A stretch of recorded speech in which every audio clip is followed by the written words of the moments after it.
நான் பேசுவேன், பேசக்கூடாதுலாம் ஒன்றும் இல்லை. இடைத்தேர்தலையாவது சில பேருக்கு நல்லது நடக்கணும்ல.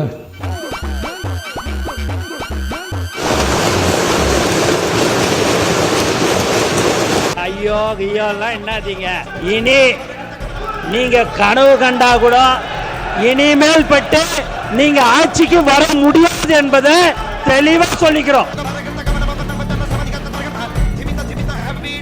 நிறைய பேர் பொதுமக்கள் என்கிட்ட சொன்னதான், எதிர்கட்சியினர் இந்த மாதிரி பெரிய அளவுல முன்வரிசைக்கு வரப்ப நீங்க பேசுறது மட்டும் தான் தெரியுது லைவ்ல, அவங்க பார்க்க வேண்டிய அவசியம் இருக்கு, அவங்களையும் சேர்த்து காட்டுங்கன்னு சொல்றாங்க. இல்ல ஒரு பக்கம் தானே காட்டுறீங்க, மறுபக்கம் காட்டியிருந்தா தெரிஞ்சிருக்கும்ல. மாண்புமிகு முதலமைச்சர் அவர்கள் தொடக்க பால் உற்பத்தியாளர்கள் கூட்டுறவு சங்கங்களில் பால் வழங்கும் 3,16,000 மேலான பால் உற்பத்தியாளர்கள் பயனடையும் வகையில் பால் கொள்முதல் விலையை 1 லிட்டர் 38 ரூபாயிலிருந்து 41 ரூபாயாக உயர்த்த அரசு முடிவு செய்துள்ளது. முதலமைச்சரின் விரிவான மருத்துவ காப்பீட்டு திட்டத்தின் இலவச மருத்துவ சிகிச்சைக்கான மருத்துவ காப்பீட்டு தொகை ஆண்டொன்றுக்கு தற்போதுள்ள 5 லட்சத்திலிருந்து ரூபாய் 25 லட்சமாக உயர்த்தப்படும். இது என்ன பிரமாதம், இது விட பெசலைட் ஒண்ணு இருக்கு. அவர்கள் தங்களின் தொகுதி பணிகளை திறம்பட மேற்கொள்வதற்கு வசதியாக அனைத்து சட்டமன்ற உறுப்பினர்களுக்கும் அரசு சார்பில் வாகனம் வழங்கப்படும் என்பதை மகிழ்ச்சியோடு தெரிவித்துக் கொள்கிறேன். எனக்கா? உனக்குதான். ஐயோ ஐயோ, நான் என்ன செய்வேன், யார்கிட்ட போய் சொல்லுவேன்? ராமா ஐயா, அப்படி ஈஸ்வரா. சட்டமன்ற உறுப்பினர்களுக்கு அரசு வாங்கி வழங்கும் வாகனத்தை பராமரிக்கும் விதமாக வாகனத்திற்கு ஓட்டுநர், எரிபொருள், வாகன பராமரிப்பு உள்ளிட்ட செலவினங்களுக்காக மாதந்தோறும் ரூபாய் 75,000 வாகன படியாகவும், அலுவலக பணிகளில் உதவி செய்ய ஓர் உதவியாளரை நியமித்துக் கொள்ள மாதந்தோறும் ரூபாய் 25,000 உதவியாளர் படியாகவும் வழங்கப்படும். ஒரு செயல்ல இறங்குறதுக்கு முன்னாடி என்ன செய்யலாம், எப்படி செய்யலாம் 100 வாட்டி யோசிக்கலாம். ஆனா இறங்குனதுக்கு அப்புறம் ஏன்டா இறங்கணும்னு ஒரு தடவை கூட யோசிக்க கூடாது. 2ஆம் முறை சட்டமன்ற உறுப்பினராக இருக்கக்கூடிய எங்களையும் கொஞ்சம் கனிவோடு பார்த்து எல்லோருக்கும் இன்ப அதிர்ச்சியை கொடுத்து அமர்ந்திருக்கக்கூடிய நமது மாண்புமிகு முதல்வர் அவர்களே, கொடுக்கிற காரை இன்னோவா காராக கொடுத்தால் நன்றாக இருக்கும் என்று பின்னாடி இருக்கின்ற உறுப்பினர்கள் சொல்லுகின்றார்கள். ஒரு அளவுக்கு மேல பண்ண கல்லூரி படிக்கும் போது காதல் தோல்வி, வேலையும் இல்ல காரும் இல்ல, இன்னைக்கு வேலையும் கொடுத்திருக்காரு தலைவர், காரும் கொடுத்திருக்காரு.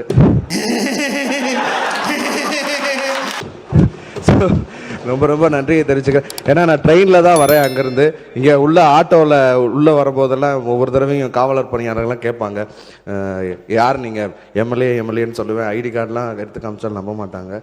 ஸோ அதனால் எல்லாரோட வாயிலாகவும் நான் மிகப்பெரிய நன்றியை தெரிவித்துக் கொள்கிறேன். நன்றி நன்றி.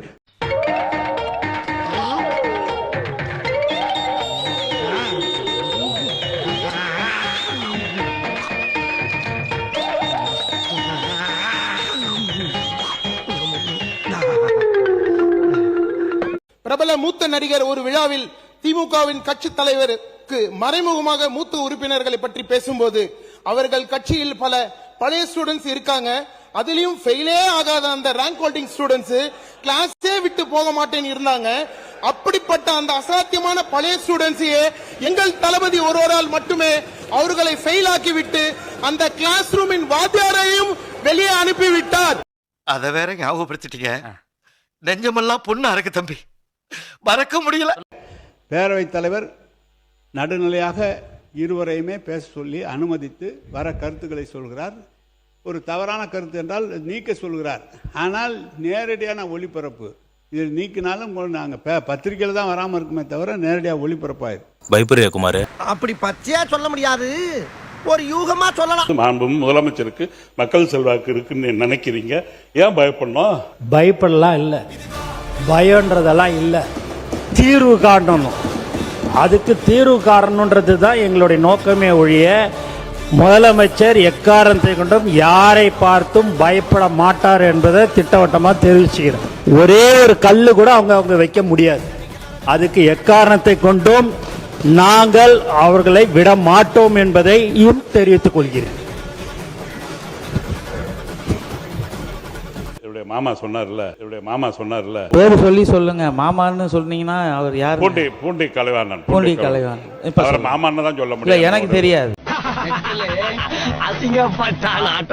அந்த அவை குறிப்புல இருந்து அந்த சொல்ல நீக்கிருங்க. சரி, மாமாவை நீக்கிறீங்களா? மாமாவை நீக்க சொல்ல, அந்த சொல்ல தான் நீக்க சொல்றேன். அந்த சொல்ல தான் நீக்க சொல்றேன். ஏங்க என் மாமனுங்க.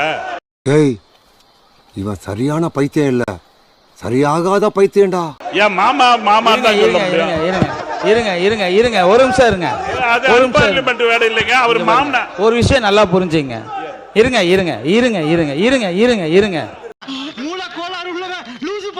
எங்க மாமான்னு எனக்கு எப்படி தெரியும்? ஜீவோ ஏதாவது இருக்கா? இருங்க, ஏதாவது ஜீவோ இருக்கா? ஏதாவது கவர்மெண்ட் ஜீவோ இருக்கா? இவர் அவரோட மாமான்னு, அதெல்லாம் தேவையில்லாத விஷயம். சத்தம் போட்டு பேசாதீங்க, உட்காருங்க.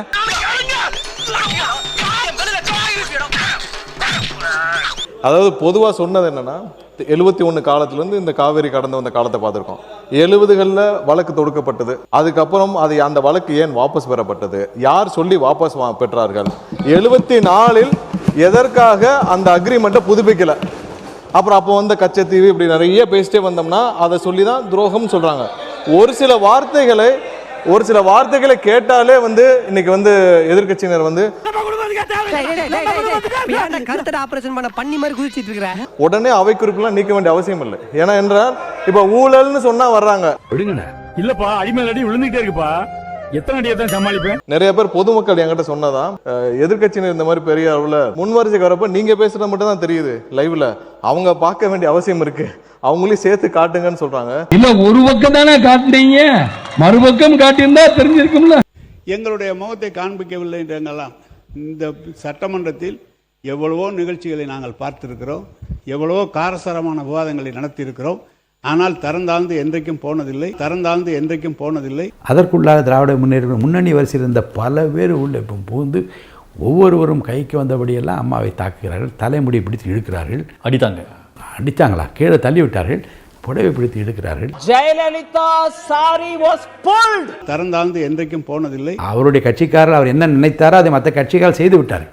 கீழே தள்ளி விட்டார்கள், அம்மாவை தள்ளி விட்டார்கள், புடவை இழுத்து விட்டார்கள், தலைமுடியை பிடிச்சி இழுத்து விட்டார்கள், எல்லாம் செய்து விட்டார்கள். She was the leader of opposition. தரந்தாழ்ந்து என்றைக்கும் போனதில்லை. யார் இங்கேயும் காமிங்க அங்கேயும் காமிங்க, மக்கள் தீர்ப்பு சொன்னா அங்க ஏத்துக்கிறான். ஆட உங்க கூர்க்காவுக்கு போறதுன்னு உன்னை எல்லாம் நிக்க வச்சு அடி கூடாது, குனி வச்சு அடி குனிடா. இனிமே சொல்லுவியா? அப்புறம் அண்ணன் சொன்னாங்க, பிரஸ் எல்லாம் பார்த்து ஓடிடுறேன் அப்படி இப்படின்னுட்டுன்னு. ஆனா நீங்க தான் ஒரு தனியா ஒரு நிறுவனமே வச்சுக்கின்னு நீங்க இப்படி எல்லாம் கேள்வி கேளுங்க, இவங்களை எப்படியாவது விடாதீங்க, ஏதாவது எடக்கு முடக்கா கேட்டு அதை எப்படியாவது ட்ரோல் பண்ணலான்ற ஒரே ஒரு நோக்கத்திலே தான் இந்த ப்ரெஸ் எல்லாம் நீங்கள் கேள்வி கேட்க விட்டே எங்கள் ஆளுங்களை கேட்க விடுறதே உங்கள் வேலையாக இருந்ததுன்னா, இதுக்கெல்லாம் நாங்கள் ஓடலை, பயப்பில்லை. நாங்கள் எதுவாக இருந்தாலும் எங்கள் முதலமைச்சருடைய பாணியில் நாங்கள் எதுவாக இருந்தாலும் சாதித்து காட்டுறது மட்டும்தான் எங்களுடைய நோக்கமாக இருந்தது. அதனால் ப்ரெஸ்ஸை பார்த்தெல்லாம் ஒன்று எதையாவது ஒன்று அவங்க கேட்பாங்க, ப்ரெஸ்ஸு இன்னும் இப்போ நீங்கள் நலத்திட்ட உதவி கொடுத்தீங்கன்னா அதை மட்டும் சொல்லிட்டு போயினே இருங்களேன்னுவாங்க. அப்படி மைக்கை நீட்டும் போது மற்ற 2 கேள்வி எங்கள் அண்ணங்கள்லாம் சொல்லி அனுப்பிச்ச கேள்வியை அவங்க அப்படி கேட்பாங்க.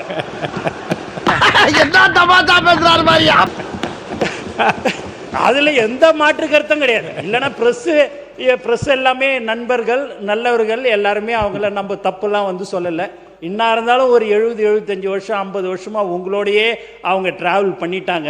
இப்ப எங்களோட இனிமேல் இப்படி தான் டிராவல் பண்றாங்க. அதனால எங்களுக்கு என்ன பேசினாலும் ஆதாரம் காட்டுங்கள், ஆதாரம் காட்டல அவர் சொல்கிறார்கள்.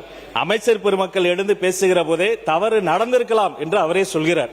முதலில் தவறு நடந்திருக்கலாம் என்று ஒப்புக்கொண்டதற்கு ஒரு பணிவான நன்றியை தெரிவித்துக் கொண்டு, ஆதாரங்களை நாங்கள் காட்டும் போதே இப்படி பேசுகிறார்கள். மாண்புமிகு முதலமைச்சர் ஆதாரங்களை வைத்திருக்கிறார், அவர் ஒருவேளை எடுத்து காட்டிவிட்டார் என்று சொன்னால் அவர்கள் நிலைமை நினைத்து பார்த்தேன், கொஞ்சம் கவலையாகத்தான் இருக்கிறது. அதை நினைச்சேன், சிரிச்சேன். ஆதாரம் இருக்கான்னு கேட்டீங்க, திடீரென்று முதலமைச்சர் எந்திரிச்சு பேச முற்படுறாங்க. அப்போ திருப்பி எதுக்காக நீங்கள் கத்திட்டு உட்காருங்க, தயவு செய்து உட்காருங்க, எழுந்திருக்காதீங்க. முதலமைச்சர் அவர்கள். மாண்புமிகு பேரவைத் தலைவர் அவர்களே, நான் அதை சொல்ல வேணான்னு தான் நினைச்சேன். ஆதாரம்னு கேட்குறாங்க. ஒரு 1 வீக் பேக் மாண்புமிகு நிதி அமைச்சர் பேசும்போது ஒரு 3 டிபார்ட்மெண்ட்ல இருந்து ரிவ்யூ பண்ணி அந்த ஃபைல்ஸ்லாம் என் டேபிள்ல இருக்குன்னு சொன்னாரு. அது ஏதோ போற போக்குல அவர் சொல்லல, உண்மையிலேயே என் டேபிள்ல இருக்கு. சாம்பார் ஆப் எனக்கு